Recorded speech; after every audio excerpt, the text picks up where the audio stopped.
বিনাকান্দি সমষ্টিত উপস্থিত আছোঁ আৰু দেখিছে এইসকল তৃণমূল পৰ্যায়ৰ কংগ্ৰেছীৰ এইসকল কৰ্মী আৰু বিশেষকৈ মই যদি কওঁ তেওঁলোকৰ খুব আচলতে কৈ শেষ কৰিব নোৱাৰিব। বিশেষকৈ বিনাকান্দিৰ সমষ্টিটো সক্ৰিয় হৈ আছিল কংগ্ৰেছে আৰু বিশেষকৈ জিলা পৰিষদৰ 4টা আঞ্চলিক পঞ্চায়তৰ 25টাকৈ আসন লাভ কৰি এই বিনাকান্দি সমষ্টিটো তুংগত আছিল কংগ্ৰেছ। মই মিছা কৈছোঁ নেকি আপোনালোকক?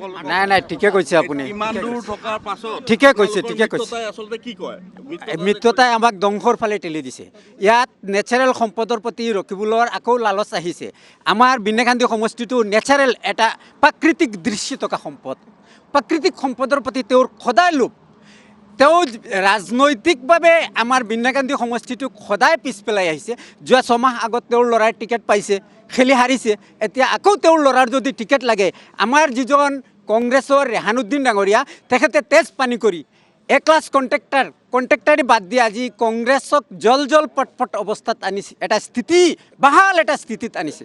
গতিকে আমি দিনে নিশাই আমাৰ পকেটৰ পৰা পইচা খৰচ কৰি কংগ্ৰেছ কৰিছোঁ। আজি আমি ইয়াত আহিছোঁ, গাড়ীখন আমাৰ নিজৰ পকেটৰ পইচা দি ভাড়া লৈ আহিছোঁ।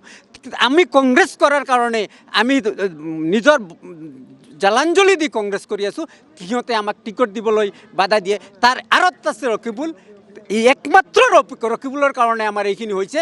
আৰু ৰকিবুলে মই আজি প্ৰকাশ্যভাৱে কৈছোঁ, নন ফৰ্মেলি তেওঁ কিবা লেনদেন কৰিছে আজমলৰ লগত, নহ'লে ইয়াত এনেকৈ ৰূপৰেখা নাহে কেতিয়াও। আৰু যিজনক AJPৰ পৰা কেণ্ডিডেট দিয়া হৈছে তেখেত ইয়াত নাথাকে, তেখেত বাহিৰত থাকে। আজি 3 মাহৰ পৰা আহিছে। তেওঁৰ কোনো এটা ৱাৰ্ড সদস্য নাই, কোনো এটা বুথ কমিটি নাই। গতিকে তেখেতক আমি কেতিয়াও মানি নলওঁ। আমাৰ কংগ্ৰেছৰ প্ৰতীক লাগিবই লাগিব। নিশ্চয়কৈ মই আপোনাৰ ওচৰলৈ আহিছোঁ। বিশেষকৈ দেখিছে যে ওপৰ মহলত আচলতে কোনকেইজন নেতাই প্ৰলোভন কৰি আচলতে সমষ্টিটো কংগ্ৰেছৰ পৰা AJPক দিবলৈ বিচাৰিছে। তাৰমানে এইটো স্পষ্ট কথা, আমাৰ বিনাকান্দি সমষ্টিত অসম জাতীয় পৰিষদত দিছে। তাৰমানে আমি ভাবিম, তাৰমানে এতিয়ালৈকে আনুষ্ঠানিকতা হোৱা নাই, এতিয়ালৈকে আমি নিউজত দেখিছোঁ।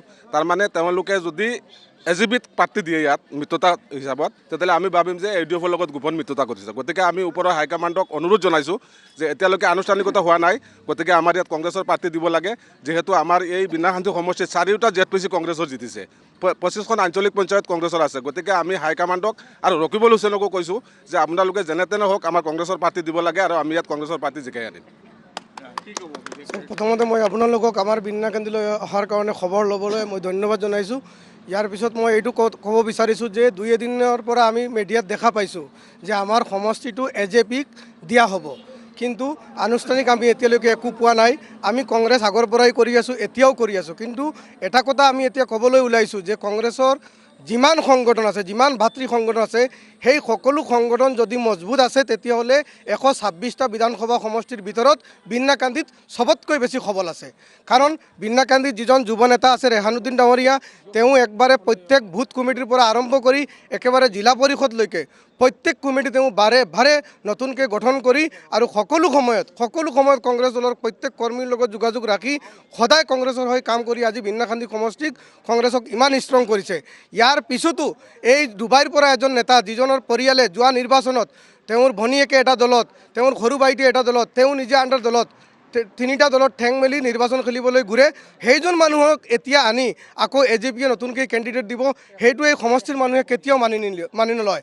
কাৰণ আমি ইয়াত বদৰুদ্দিন আজমলৰ লগত ফাইট কৰিবলৈ হ'লে আমাৰ ৰাষ্ট্ৰীয় দল কংগ্ৰেছ দলৰ কেণ্ডিডেট লাগিব আৰু যুৱ নেতা ৰেহানুদ্দিনৰ বাহিৰে আৰু সমষ্টিত কোনো দলৰ কোনো মানুহেই নাই বদৰুদ্দিনৰ লগত ফাইট কৰাৰ।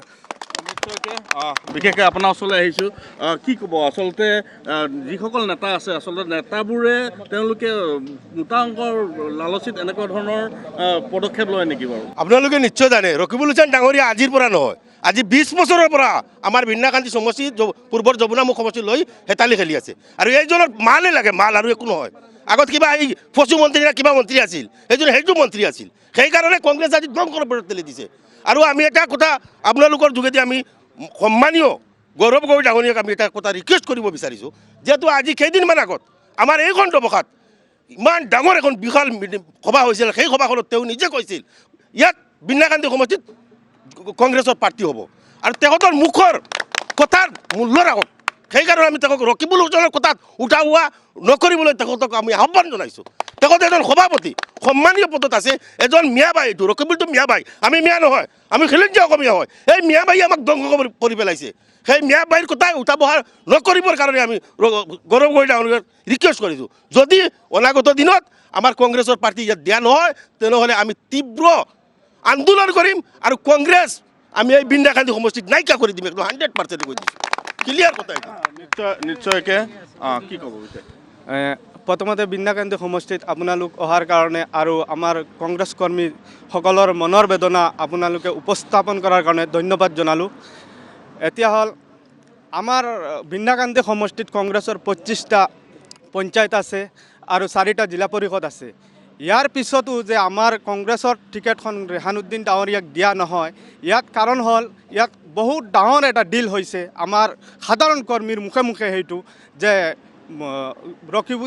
ৰকিবুল হুছেইন ডাঙৰীয়াৰ পুত্ৰক MLA বনোৱাৰ স্বাৰ্থত আমাৰ যমুনামুখ সমষ্টিক বলিৰ পতা বনোৱা হৈছে আৰু সেইটো ডিল কৰা হৈছে AUDFৰ লগত গোপন মিত্ৰতা যিটো মিত্ৰতাত সিহঁতে টিভিয়ে পত্ৰিকা দেখুৱাই আছে মহাজোঁট বন্ধন কিন্তু এইটো যিটো মিত্ৰতা কৰি আছে AUDFৰ লগত সেইটো কিন্তু গোপন মিত্ৰতা কৰি আছে সেইকাৰণে আমি কোনো পধ্যেও এইখন সমষ্টিক জাতীয় পৰিষদৰ যেতিয়া এটাও ভোট কমিটি নাই এজন ৱাৰ্ড মেম্বাৰ নাই গণভিত্তিহীন এজন নেতাক সিহঁতে যদি টিকেট দিয়ে আমি বিন্দাকান্দি সমষ্টিৰ কোনো ৰাইজে মানি নলওঁ সেইটো সিহঁতক আমি সকীয়াই দিছোঁ এইসকল আছিল তৃণমূল পৰ্যায়ৰ কৰ্মী মই শেষটো আপোনাৰ ওচৰলৈ আহিছোঁ মই আপোনাৰ জৰিয়তে গৌৰৱ গগৈ ডাঙৰীয়াত এটা কথা ক'ম মই কংগ্ৰেছৰ IT সেলত কাম কৰোঁ এইটো মোবাইল যোন ফেচবুক ওলাওঁ আমি যোন ক'ৰবাত কংগ্ৰেছৰ পোষ্ট কৰোঁ এই যে আমাৰ মিত্ৰজোঁট কৈছে সিহঁতে AJP কিমান গালি গালাজ আমি বিন্দাকান্দিৰ কংগ্ৰেছ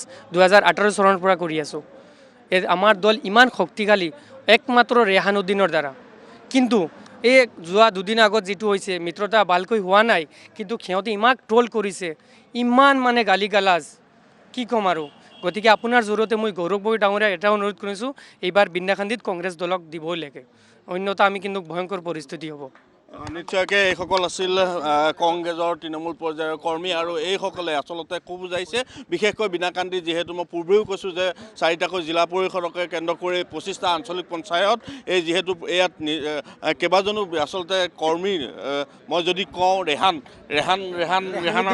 ৰেহানুদ্দিন ডাঙৰীয়া আৰু তেওঁৰ নেতৃত্বতে আচলতে এই কংগ্ৰেছ সক্ৰিয় হৈ উঠিছে আৰু তাৰ পাছতে যদি AJPক এই যি তেওঁলোকৰ বুজাবুজি হৈ তেওঁ AJPক দি দিয়ে তেনেহ'লে দুৰ্গত পৰিব যে এইটো কথা ইতিমধ্যে তৃণমূল পৰ্যায়ত যিসকল কৰ্মী আছে তেওঁলোকে ইতিমধ্যে সম্পূৰ্ণভাৱে স্পষ্টভাৱে আচলতে ৰাইজৰ আগত দাঙি ধৰিছে